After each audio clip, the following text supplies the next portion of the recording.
Game of Microphones is happy to announce our collaboration with CMG Podcasts. Check them out at clovercrestmedia.com.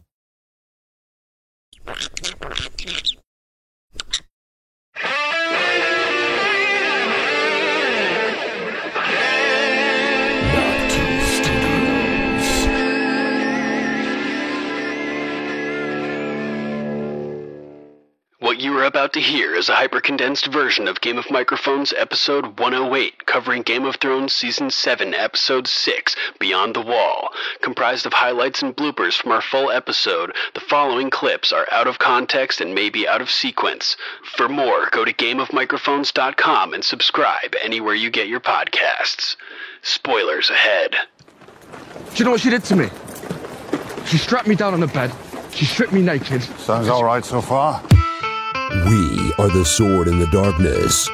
We are the shield that guards the realms of men. We are Game of Microphones.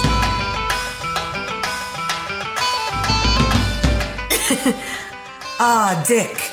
I like it. That's so funny. Classic.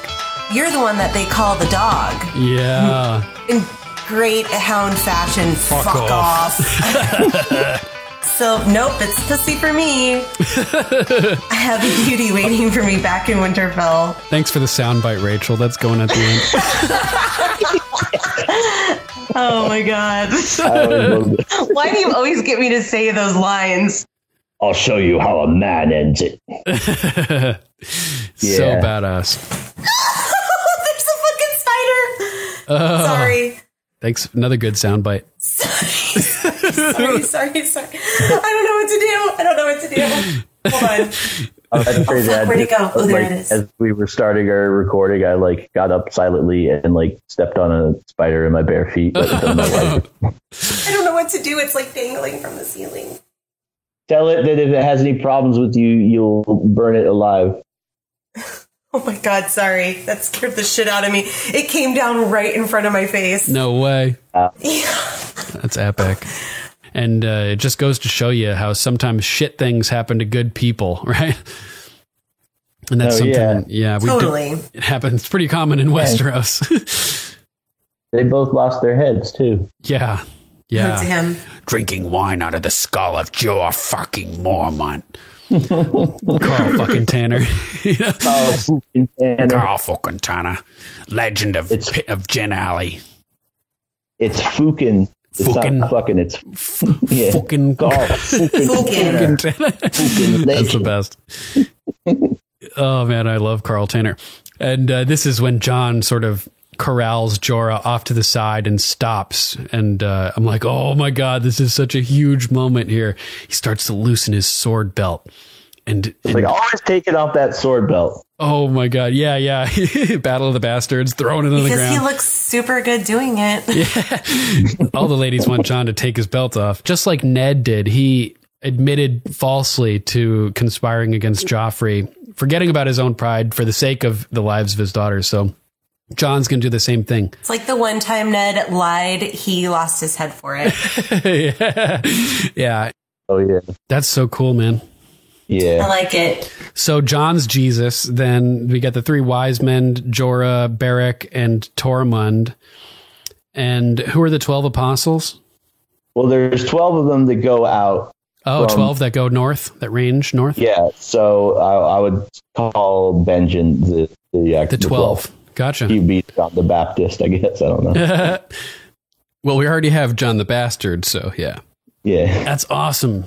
That was cool. I like that. Yeah, because we used to make all these connections with religious symbolism from the show. Like back in season 2, I think we were doing a lot of that. Oh, yeah. So you also have the Night King with his 4 lieutenants, and they always remind me of the four horsemen of the apocalypse. That's great. So it's like the 4 horsemen of the apocalypse facing off against Jesus and the 12 disciples here. Yeah. Sort of puts Danny in the awkward position of being the whore of Babylon. Oh my God. Or is she Lucifer who falls from heaven on the dragon? Ooh. Dun, dun, dun, bringer of light, right? That's what Lucifer means, the light bringer, and she shows up wielding the most blazing torch of all. It's true. So maybe. So John is Jesus, Danny is Lucifer. This is cool. Yeah, and that's the whole. That's wow.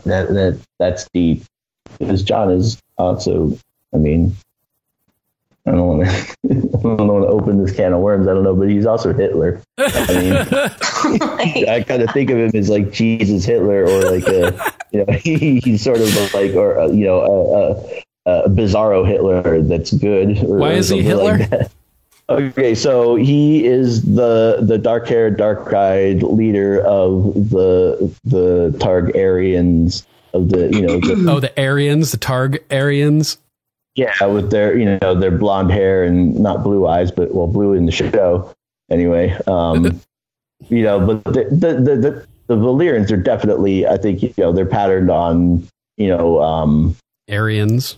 Sort of like Atlantis, but also like with the Nazis. I think we're supposed to figure out that this all happened beforehand because it's so far away. It's like 1,000 miles from Dragonstone, right? It's impossible. Well, also, you make a good point, Duncan, because they don't have any fire and they're not going to like survive very long without food and water, right? Up on that rock and like below freezing temperatures. It's only been one night. Thoros died overnight. They wake up, Thoros is dead, and this is what's happening. Then you don't see all the nights after that where they had to survive by eating Thoros. That was oh my god!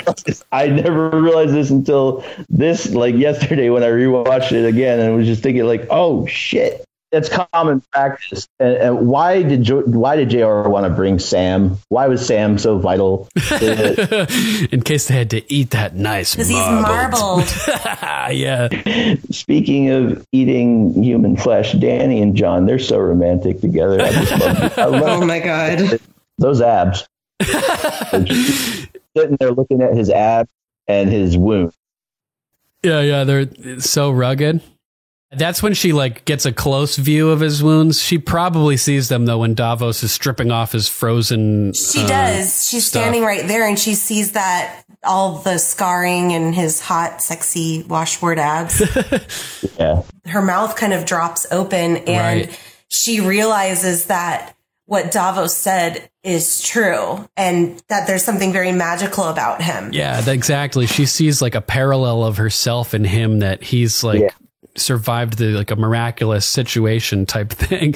And I think that she really starts to see him as an equal in that moment. But she's also seeing him as oh wow, not only has he survived miraculously and come back from death, but he's got this incredible body. Wow. He's like an Axe body spray model or something. Yeah, he may be little for a hero, but he's got how abs. He is. There you go. She sees how fat he is. There you go. Totally. It has two meanings. Cut. Yeah. Because he's so cut. I'm sorry. I'll keep my way. Literally cut up by knives. Yeah, that guy is cut. With Jorah mentioning the sword serving Jon's children, and we also have Tyrion talking about Dany and what's going to come after her, the idea of succession. And here she's talking about how she can't have children. All these mentions of Jon and children and Dany and children. It's foreshadowing that she's going to get pregnant for sure. When she least expects it, because she thinks it's impossible.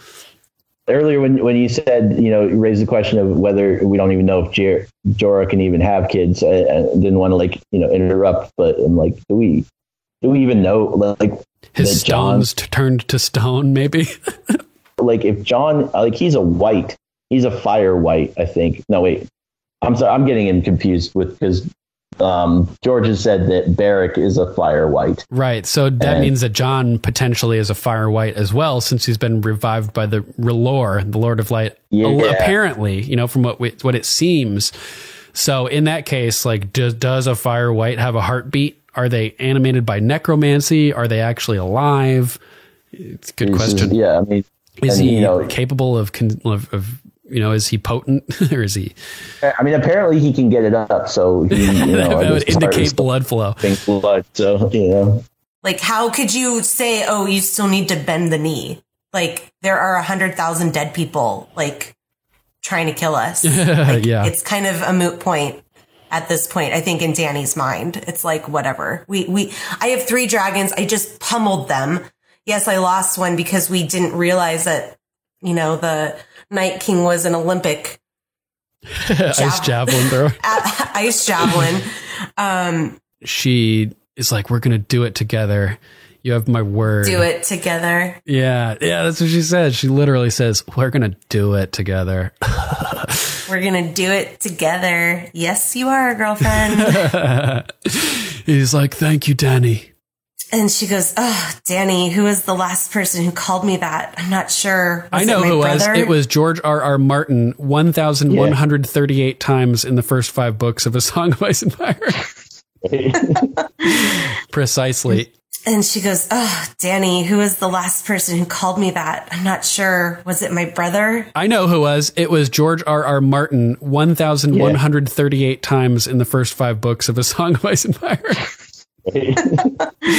Precisely. You can go to asearchofIceandFire.com and you can search for any word or combination of words, and it'll pop out matches from whatever books you select, whether it's the Dunk and Egg novellas, Game of Thrones, Clash of Kings, etc. So I just went in and typed Danny, searched for it for the 5 books that have been released, the main 5, and it's 1,138 times that he says Danny. That's crazy. Don't lock me out. Another soundbite. Yes. Don't lock me out. Husband, don't lock me in the garage again, please. I'm losing my mind, Dave. Yeah. Daisy. Yeah, just when I think I'd thought over every possible tinfoil thing and come to a conclusion about it, Rachel throws that tinfoil monkey wrench into things. I'm like, wow, what I think about this. Did I find tinfoil? Yes, you told me you were gonna give me a piece of tinfoil, and you have. This is black metal versus power metal, and it's just you can just see this set up. There's stage diving and pyrotechnics and dragons flying in, and just it just. So who's feels black metal and who's power metal? Well, power metal is obviously the heroes. They're just singing in their falsetto voices and saying death to false metal. And then obviously the Night King and his crew are black metal. Nothing's more power metal than dragons. Yeah, nothing. Yeah, that is totally power metal. And then nothing's more black metal than having an army of corpses and demonic Norwegian folklore inspired dudes. Yeah, you could say black metal or you could say death metal. Death metal. See, death metal, I think that's more like Gregor. That's yeah. I can see that. So where were we with your number 1? I'm just talking about how metal it is. Oh, right. Get that overhead shot where they're all just enclosing in on that little island. I'm surprised they didn't rush them. Well, if they had, then there's a possibility that all that weight would have created another break in the ice. So does this indicate that they have some type of consciousness? Well, Patrick was suggesting that they're essentially a hive mind controlled by the Night King. Yeah, the way that Bran was skin changing into a whole flock of ravens in the last episode. It's like warging, but with dead things, basically. You're saying? Yeah. Necro-warging. There you go. Necro-warging. Oh, that's a black metal song right there. Yeah, it is. Totally. He's getting dragged into that hole, and they're coming up out of the water and grabbing on his legs and pulling him, and he's like as he's getting dragged into the hole. I know. It reminded so me intense. it reminded me of this scene in The Brave Little Toaster where Blanky is getting eaten by mice and dragged into their little underground lair, and he's like, no, and they're pulling him down. Help me! Help! They're killing me! Hey, you leave him alone! Do you remember Brave Little Toaster? You know what I'm talking about? I know I've seen that. It's been so long I don't remember the scene, but I remember being very moved by that film when I saw it. It's such a good movie, man. Oh my God, is Tormund? So he's Blanky. He's basically. Blanky, yeah. He's Blanky. And think about this. This is Sandor's first time seeing a dragon. And even though they breathe fire, he doesn't freak out. Good for you, Sandor. He keeps it together and climbs on top of this fire beast, which I thought... Literally fire made flesh. Yeah, I had to give him credit for that. Staying focused here and overcoming his fear. And the Night King pulls back his arm and gets ready to launch that javelin and just whips it. And that thing just, wow, like really, really launches. Yeah. And it's like, it launches into his neck as he's breathing fire. So it sort of explodes because of the fire that's coming out. Yeah. All the fire like shoots out of the hole in his neck. And it like, it's like, you know, those famous pictures of like a plane with its engine on fire, like falling into the ocean in World War II or something like that. It's it's like with a dragon version of that, as his fire is like seeping through the bullet hole, essentially the javelin hole in his neck. Okay, check this out. So remember how like when they were back at Dragonstone and Dany was asking Jon, and she's like, so, you know, they're named after my brothers. So you've lost 2 brothers too. Right. Like, this scene, basically, this is Rickon and Ramsay all over again. Oh, man. This is Rickon this is Viserion not knowing how to zigzag. And this is the Night King just takes him out, and then Jon looks right at him. And charges again. Completely loses his composure. Yep. You know, he pokes the dragon. Yeah, and so if losing Viserion wasn't bad enough, like, Dany is fucking devastated at the thought of losing Jon also. Like, only she could survive the Dosh Khaleen being set ablaze or stepping into Drogo's pyre. Could anybody else have possibly survived being dunked into the ice water, sub-zero temperatures north of the wall, and then coming out still soaked in all of his furs and being thrust onto a horse and dealing with the wind chill on the journey back to Eastwatch? Like, is anybody else capable of surviving that? I mean, no. It's a miracle that Jon survives here. And so I think that, I just realized because she was like reborn in fire both times, twice. And like when he was stabbed by the Night's Watch, he lay dead, like bleeding out in the snow. Yeah. And now he's like beneath like the frozen ice. Yeah, so, like, and the other, like at Castle Black, he's basically attached to the wall, which is a giant hunk of ice, you know, where he was revived. So like she's reborn in fire, he's reborn in ice. Yeah, exactly. Yeah. Twice. Both of them. So crazy. Yeah. So crazy.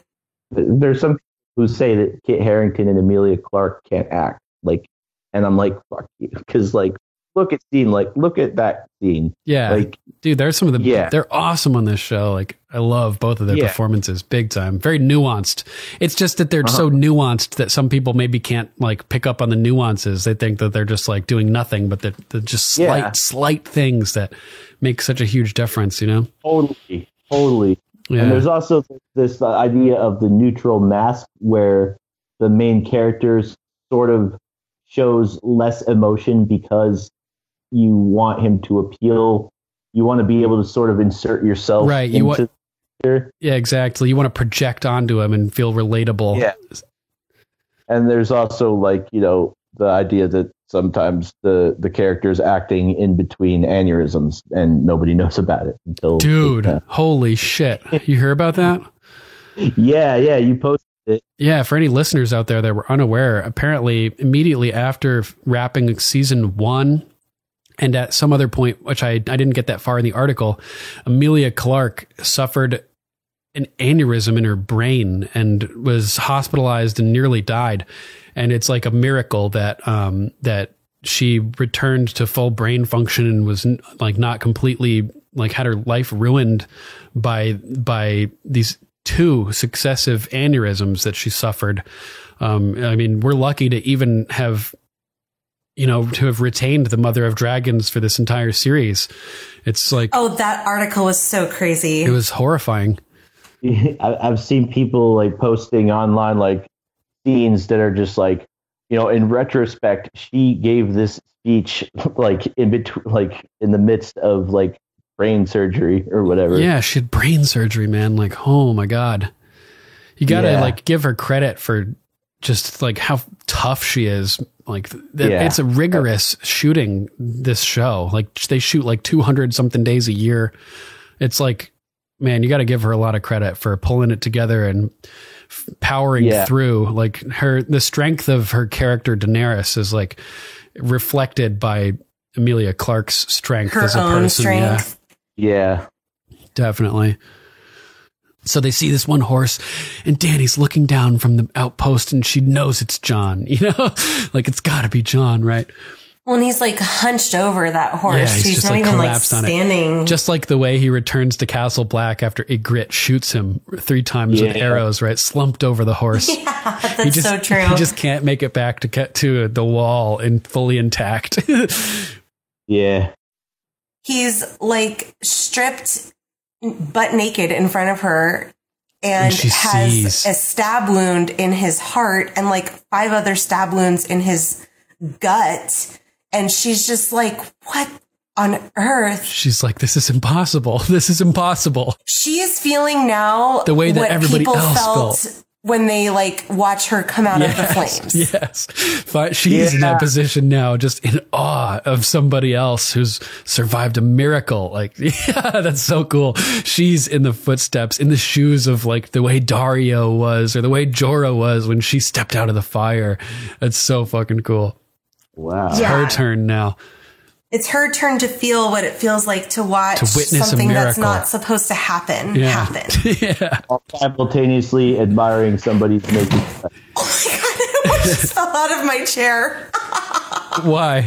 I was leaning back in it and it's just kind of slipped out from underneath me. Oh, man. Sorry. That's funny. Oh, damn. Man. So, yeah. There's another blip for you, Duncan. Yes. Perfect. So we get Gendry then, who gets to confront Thoros and the Brotherhood. And Thoros is like, you still mad at us, boy? He's like, you sold me to a witch. Yeah, I'm still fucking mad at you. And even though she stripped me naked and sat on me and then put a leech on my dick. I like Thoros though. He's like, she's a priestess, but yeah, I'll admit it's a subtle distinction between witch and priestess when it comes to the Lord of Light. Hilarious. Like, I mean, what is the difference? I really thought Thoros like patted him on the ass, like after he gave, and I'm still not certain that he didn't because you don't really see below the waist, but yeah, he slaps him on the back and then kind of like brushes aside at him, like tickled his butt hairs. And then it cuts to Sandor, who sees that mountain like an arrowhead in the distance, and he's like, that's it. That's what I saw in the fire. And that mountain is huge and way taller than all the surrounding peaks, and it has those horizontal striations, those lines, like layers. It almost looks like the layers of the wall, or it looks like steps to a pyramid. It looks just like Mount Kailash. So this first red shirt starts running back to the crew, running from the bear. And that bear must be really fast because it runs out to the side and just appears out of nowhere and just murks this guy from the side like a velociraptor. I was like, okay, it was in front of him and now it's like off to the side of him. Yeah, bears are really fast though. They run like 20 plus miles an hour. I think the Night King is Tywin. She'll be. I'm just saying. She'll remind him of her father. There's my tinfoil for the evening. Nice. Oh man, and I haven't really noticed that until this rewatch. Like especially starting in Battle of the Bastards, there's this darker undercurrent of Sansa that isn't really explicitly, like overtly communicated, but it's there if you really look for it. Yeah, I can see that for sure. Yeah. Damn, so that's intense. Yeah. Back in Bravos, before I got my first face, there's this game I used to play, the game of faces. It's simple. You know, I ask a question about yourself, and you try to make a lie sound like the truth. And Sansa's like, I'm not playing this fucking game. This is scary. You know, like this is bullshit. You better be cool, otherwise you could just disappear. You know, you know what I mean? Yeah. Also, the way that they shoot this scene, there's like this misdirection going on where, like, you know, the way that all these people complained about, like, where did those chains come from? Like, they show an overhead shot where, like, way off to the side, there's that little dock. And then they show this profile of the dragon being dragged by the chains. Like, and there's like this like extreme like perspective where the dock is right in front of your face, going as the dragon goes past it, and all these people, nobody noticed that dock that has those chains on it that looks just like the docks at Hardhome, by the way. Interesting. Yeah. I refute. You're refuting. No, because I refute that. Because look, Mommy, the dragon eye is blue. Nice. So it is funny. Pretty cool. I was like, yeah, it's blue, buddy. Good job. So yeah, I just thought that was interesting that he gives more of a personal touch to Viserion, and it took a few seconds for Viserion to wake up. So maybe it was necessary. Maybe it's just like harder to resurrect a dragon, and he needed to touch it, and for a few seconds. I think it's like the combination of the ice and fire magic together, I think sort of like amplified his powers, which makes his projection of the blue flames out of his mouth next episode so overwhelmingly powerful. You know what I mean? Quite possibly. That's my 11 at night Ravenskull. It's my 2:18 in the morning Ravenskull. I know, you guys, like, seriously, what the fuck? It's way too late for you guys to be awake right now. It's your fault, West Coaster. Hey, we usually wrap it up way sooner. Yeah. All right. We all know whose fault it is, and I do not apologize. Gendry might be the world's slowest rower, but man, can he run a marathon? Totally. Damn. Because I'm usually super Valley Girl. I'm like, thanks for listening. Thanks for listening.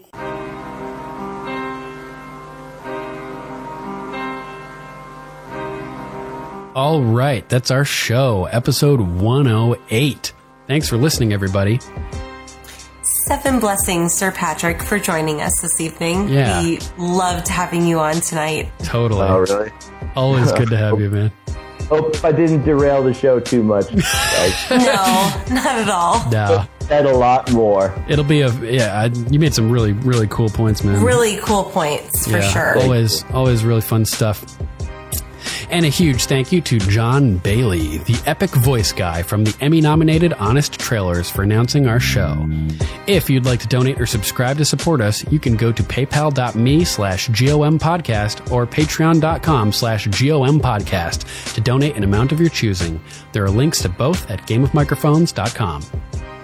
Doing some online shopping? Go to gameofmicrophones.com and click on our link to Amazon. As an Amazon associate, we earn from qualifying purchases.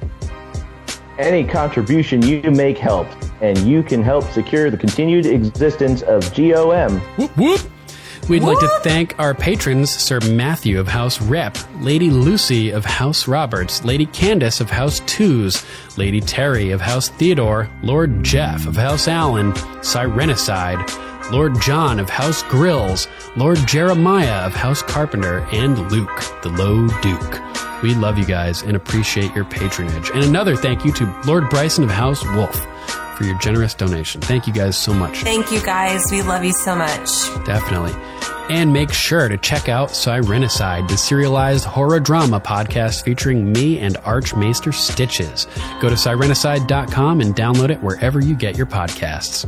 We also want to give a huge thanks to Lady Lisa of House Sky, High Romancer. She has been super clutch behind the scenes, working to get our website, gameofmicrophones.com, up and running.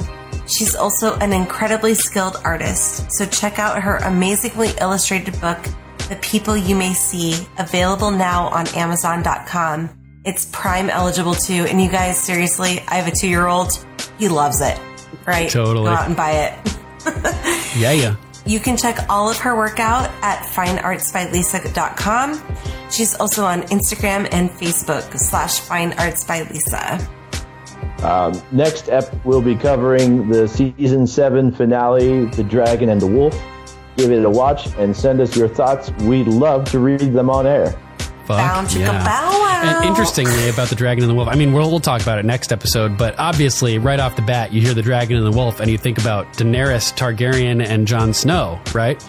But also... Yes, we do. Yeah, but also next episode is the revelation that Jon himself is technically the dragon and the wolf combined as we learn his true heritage of being both a Stark and a Targaryen, right? So it could refer to both of them as a couple as they get together for the first time, bow chicka wow wow, or it could just be referring to Jon, who is both the dragon and the wolf. Or it could be referring to Ghost, who is actually a dragon living a second life as a wolf because he can warg. Wait, so which dragon would he be living the second life? I don't know, one of them. Viserion is ported into Ghost.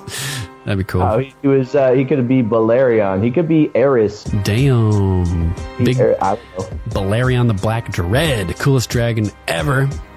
There's a part in the books where Ghost actually wargs Jon.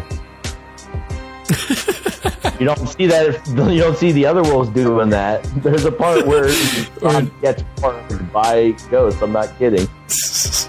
He's like thinking, and then like suddenly he's thinking about like tasting like somebody's blood in his mouth, and like, oh really? He just wants to stomp on their flesh. And I mean, like, I know that happens to Bran by being used to being warging into summer.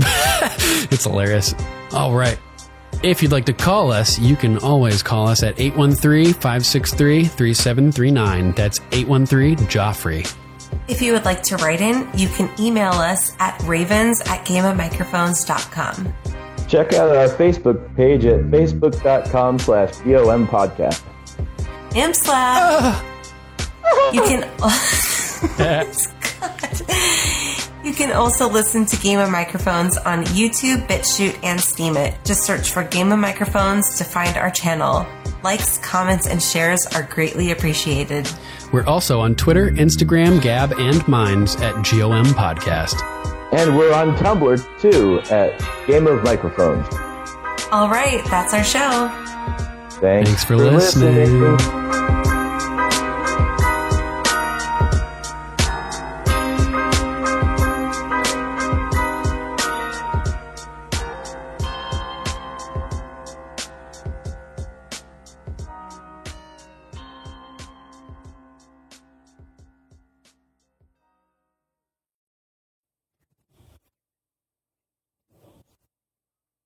You have to keep moving. That's the secret. Walking's good. Farting's better. Fucking's best. There's not a living woman within 100 miles of here. We'll have to make do with what we've got. I've traveled to a bunch of random places and random countries. But as a Midwestern guy, I recently have been falling in love with what the more rugged parts of America have to offer to all of us before they're gone. Team H Productions and Powers Media House presents Beautiful America, a musical documentary series with all original content. Explore the Southwest of America and indulge in some places you've heard of and plenty more that you certainly have not. Cooking under the stars and below freezing temps of Death Valley. 4K drone footage of one of the most insane monoliths on Earth. Driving in abandoned mines, cliffs, canyons, and wild times.